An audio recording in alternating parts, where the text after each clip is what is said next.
سلام، اوس هم د 11 بجو خبرونه. د سالنګونو لویه لاره تېر شپې د ورښتونو او سیلابونو د راوتو له امله د ټرافیک پر مخ تړل شوې ده. د سالنګونو د ساتنې او څارنې مسؤلین وایي دغه لاره په سویلي سالنګ کې بنده شوې او دمګړی د یادې ادارې کارکوونکي هڅې کوي څو دغه لاره د ټرافیک پر مخ پرانیزي. له دې سره سم ویل کېږي په دې لاره کې تر اوسه یوه کس خپل ژوند له لاسه ورکړی او 2 نور ټپیان دي.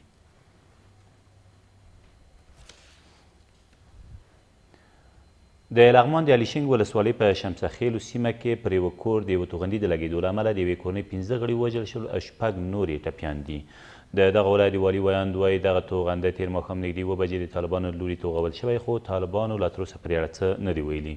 د نوموړي په وینا په وژل شویو کسانو کې یوه مور او 3 ماشومان هم شامل دي.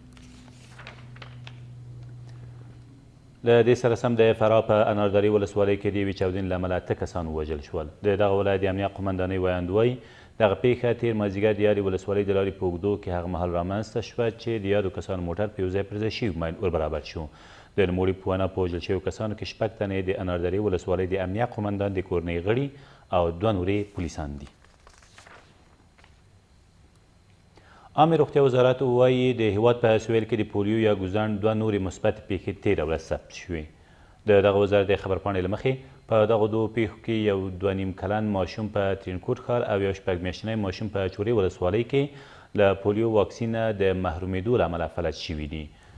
په دې 2 پیښو سره د پولیو د مثبتو پیښو شمېر په روان زیږیز کال کې په هیواد کې 15 پیښو ته ورسېده چې 7 پیښې په ارزګان، 5 په هلمند، 2 په کندهار او 1 پیښه په کونړ کې ثبت شوي چې دغه سیمې د امنیتي ننګونو له امله تېر 1.5 کال راهیسې د پولیو له واکسینه بې برخې پاتې شوي دي.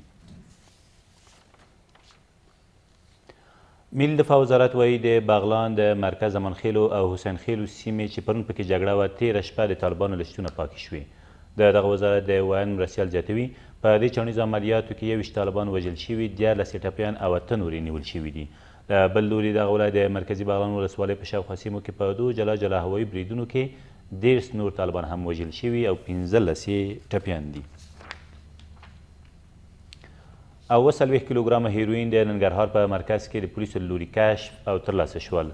د ننګرهار د والي ویاند وایي دغه مواد تېره ورځ د جلال آباد ښار د 9 امنیتي حوزې اړوند په سمرخیلو سیمه کې ترلاسه او د لیږد په تړاو یو کس هم نیول شوی دی.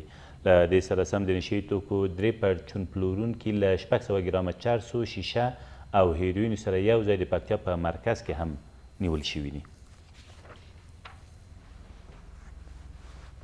دا تر دې مهاله وروستي خبرونه، تر بیا مو الله مل.